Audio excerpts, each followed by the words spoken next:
Good, good. And so why would someone want to learn their specific type or point? Well, to develop and deepen their self-awareness and their empathy, their ability to empathize and be compassionate. Because when you can do that, it positively impacts all your relationships. And especially the most important one, the one with yourself, from which all other relationships develop. So what you're saying is that or flow, I should say. That the people who developed this in ancient times, 2,000-3,000 years ago, they were self-seekers. Right. Self-realization was going on back then, and we're still trying to get it right today. Now, there's a line there, and it's underneath. It says stress and security, and you've got lines going through the middle of the circle. I have a hunch those are related. Yeah, they're important. What you would learn in an introductory workshop is you would learn, pardon me, about the 9 types. You'd have an overview, and you'd learn about their, like I said, their resourceful and non-resourceful characteristics. You would also learn their wing style.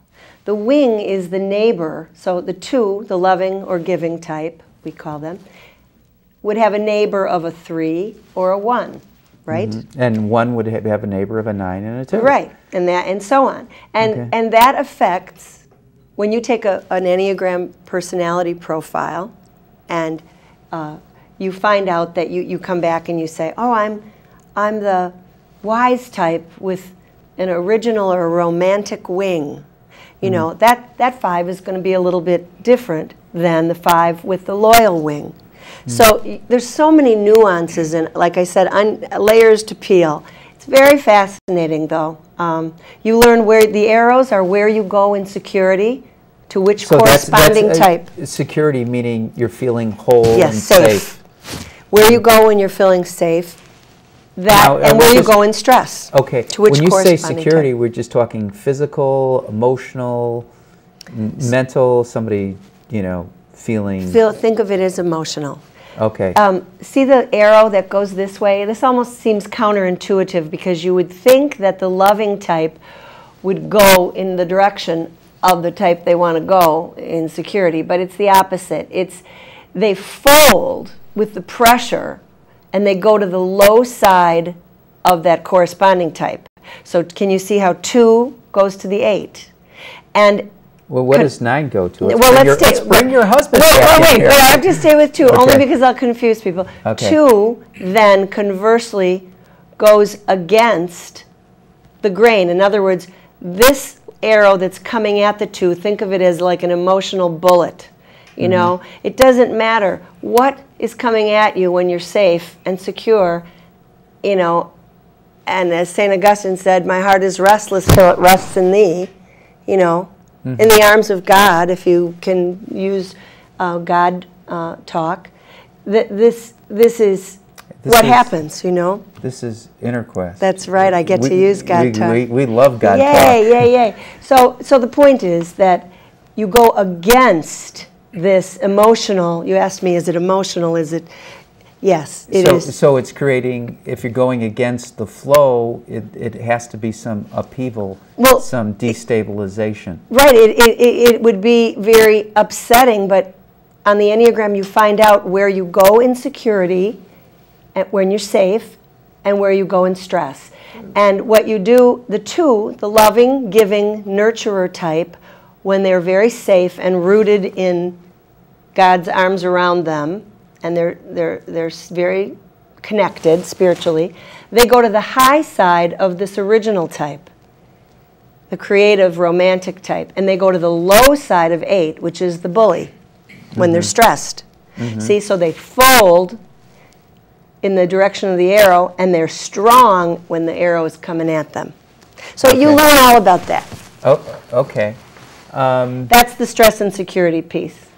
Okay. And then you learn about your emotional passion. You learn about your area of avoidance. So the 9, to go back to the 9, they learn about their sloth. Or the affective type learns about the fact that they can be deceitful. The United States of America is the affective personality, by the way. Collectively. Yes. So we can deceive ourselves into thinking that we have to win all the time, that winning is number one, always. Success, win, that's this personality type. Well, what's interesting, because you brought our country into it, how we perceive our country is very different than how other cultures and countries perceive us. Right. One of the reasons I love teaching this is because with what's going on in the world today, the fact that it crosses universal boundaries and religions and cultures, it's, you know, we need every little bridge we can get to make us all love each other, I think. Well, how many times a day have you ever tracked it that you went from stress and security back to your point? No, but I know it goes from minute to minute. I mean, think of stress, too, as, you know, I have turquoise on tonight. This is turquoise. So think about this color, or an intense color, and then the range of color that goes all the way down, like what would the soft version of this be, like pale aqua. Do you know? So your stresses go like that, too. There are little stresses, mini stresses, and maxi stresses, you know, and I'm guessing we go in and out of those every hour. Well, some stress is also good. Unless we're doing hypnotherapy, though. We might be in a meditative state then. Yeah, I hope so. But you stress, the good stress, where, you know, let's say I'm doing physical work, doing gardening and moving bricks and loads of wheelbarrows full of dirt, you know, that's physically stressful, but, you know, there's the endorphins, the rush, so. Well, if you overdo it, though, I remember my dad used to come in and my mom would say, stop working so hard. So, you know, if it gets to the point where you're too tired, then you've crossed that. Yeah, well, there's a saying, the Chinese have a saying, over sharpen the knife, dull the blade. That's or good. Light that is too bright is blinding. That's right. That would be Lao Tzu. Wow, we only have 2 minutes left. See? And I only asked you like 3 to 15 questions. All right. Well, do you want me to ask you a question, or do you want to just say what needs to be said? I'll say one thing. If anybody wants to learn more about this, that it really is an art that takes years to learn. All right. Well, a few questions that people ask me, if it's okay, I'll ask you.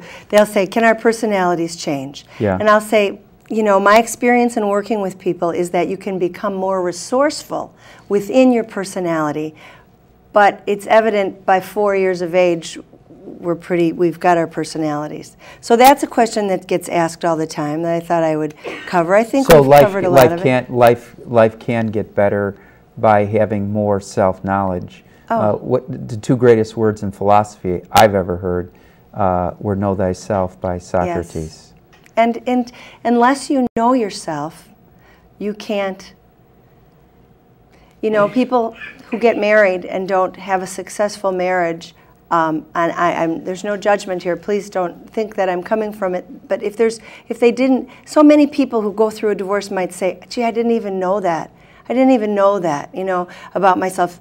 A lot of experience and maturation is hard-earned in life. Sure. And this is one system or map or, you know, it's a prayer, it's a lot of things that can, but most of all, it's practical. It's profound and it's practical, but it can help you grow.